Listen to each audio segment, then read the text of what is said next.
Oke, tadi sudah dilakukan presentase tentang kinerja dan penilaian kerja.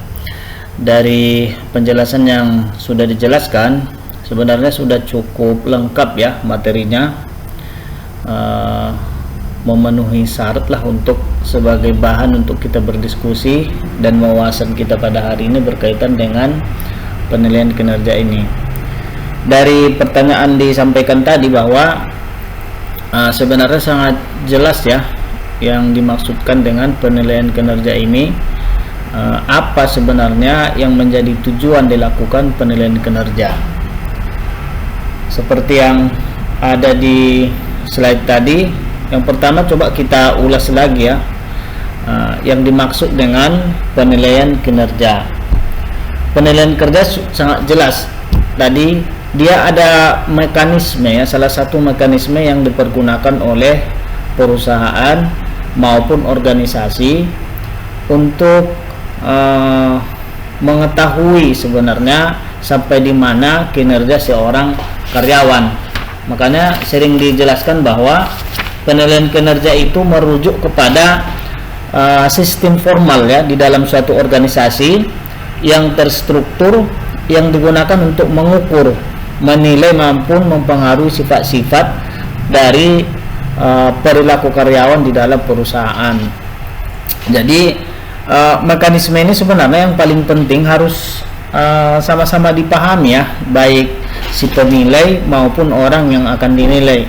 Dalam artian ini adalah adanya atasan. Biasanya atasan itu sangat berpengaruh memberikan penilaian. Tetapi memang dengan perkembangan model penilaian sekarang, penilaian itu tidak hanya dari atasan kepada bawahan lagi sekarang. Sudah ada penilaian juga dari bawahan kepada atasan, kemudian ada dari rekan kerjanya. Jadi ada yang sifatnya struktural, ada yang sifatnya horizontal. Jadi bahkan sekarang banyak sistem penilaian itu didapatkan dengan metode 360 derajat atau manajemen by objective. Jadi penilaian ini sangat penting ya. Tanpa adanya penilaian di dalam suatu perusahaan, bagaimana kita ketahui seseorang memiliki prestasi atau tidak? Nah, untuk itu kalau misalnya semua orang memahami sistem penilaian yang ada, maka orang akan pertama menyesuaikan diri ya dengan apa yang akan dinilai.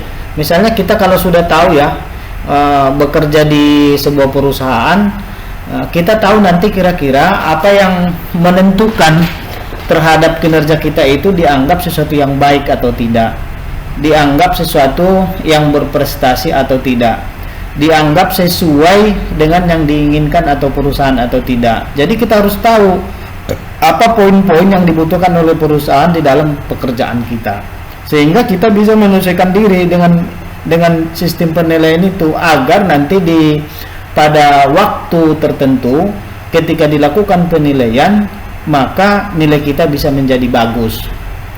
Nah, karena semua kan orang seperti itu ya, seperti yang tadi Bapak protes di awal, berkembangnya suatu perusahaan sebenarnya kan sama-sama keinginan daripada seluruh orang yang ada di dalam perusahaan itu, individu-individu.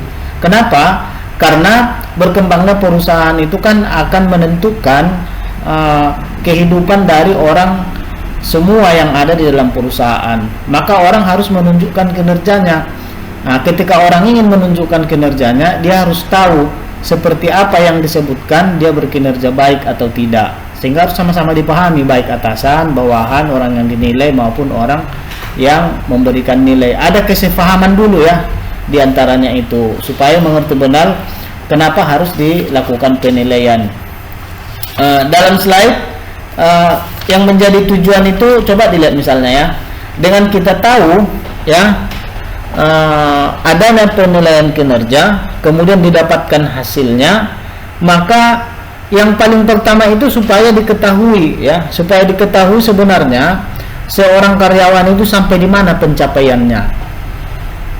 Karena setiap orang kan akan mendapatkan tanggung jawab, akan mendapatkan tugasnya masing-masing di dalam perusahaan. Setelah mereka diberikan tugas dan tanggung jawab itu, mereka akan diketahui seberapa baik dia bekerja, seberapa dekat ya, seberapa dekat pencapaiannya dengan yang diinginkan oleh perusahaan. Semakin bagus kinerja yang ditunjukkan, semakin sesuai kinerja yang ditunjukkan, maka semakin baik pula disebutkan kinerja seseorang itu. Jadi harus ada mekanisme penilaian kinerja untuk mendapatkan itu ya, supaya kita tahu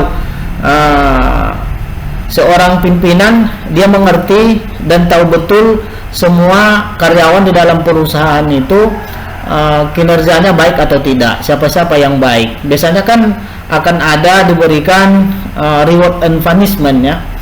Yang baik pekerjaannya akan diberikan penghargaan, yang tidak baik pekerjaannya nanti juga akan mendapatkan ya, akan mendapatkan punishment dari apa yang dikerjakannya itu. Jadi kebijakan pimpinan itu bagi orang yang mendapatkan reward, kemudian ada juga kebijakan pimpinan orang yang akan mendapatkan punishment.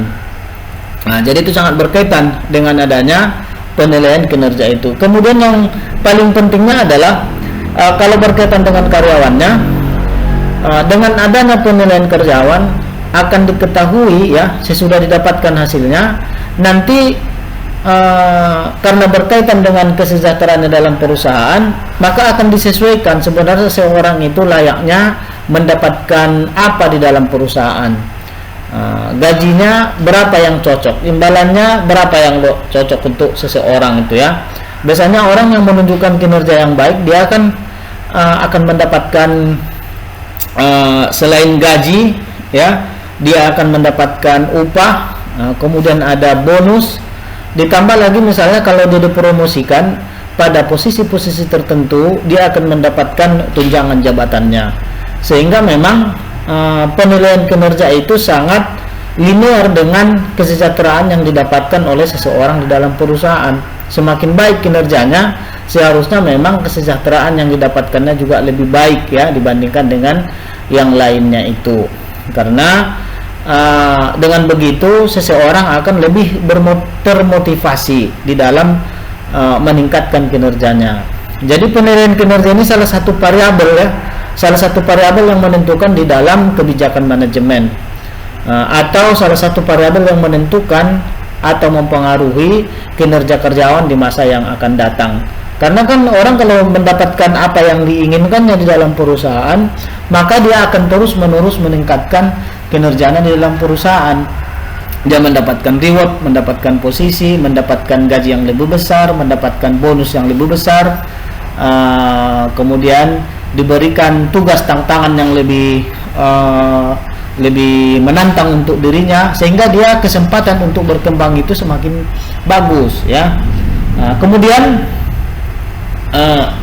dengan adanya penilaian kinerja karyawan biasanya ya akan mendorong didapatkannya pertanggungjawaban setiap karyawan. Jadi orang sadar ya, orang yang diberikan pekerjaan itu bahwa itu adalah tanggung jawab yang pada akhirnya nanti dipertanggungjawabkan, sehingga orang memang dari awal ya diberikan tugas sampai selesainya dia benar-benar menyadari itu bahwa itu tanggung jawab yang harus dilakukannya.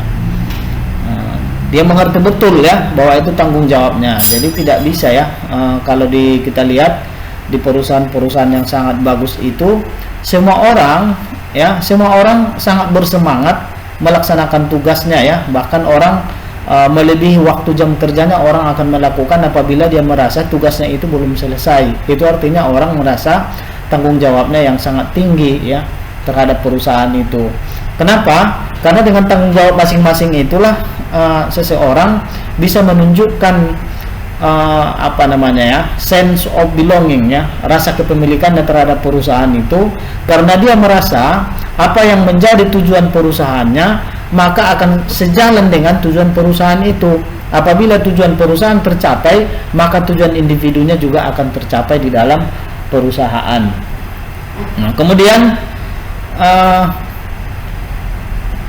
penilaian kinerja itu akan memberikan penjelasan ya, akan memberikan uraian setiap individu ya antara satu dengan yang lain, itu akan diketahui. Jadi sebenarnya ini juga merupakan salah satu pembeda antara satu karyawan dengan karyawan yang lainnya dengan adanya penilaian kinerja. Tadi ada misalnya ada skala yang dibuat ya, berbagai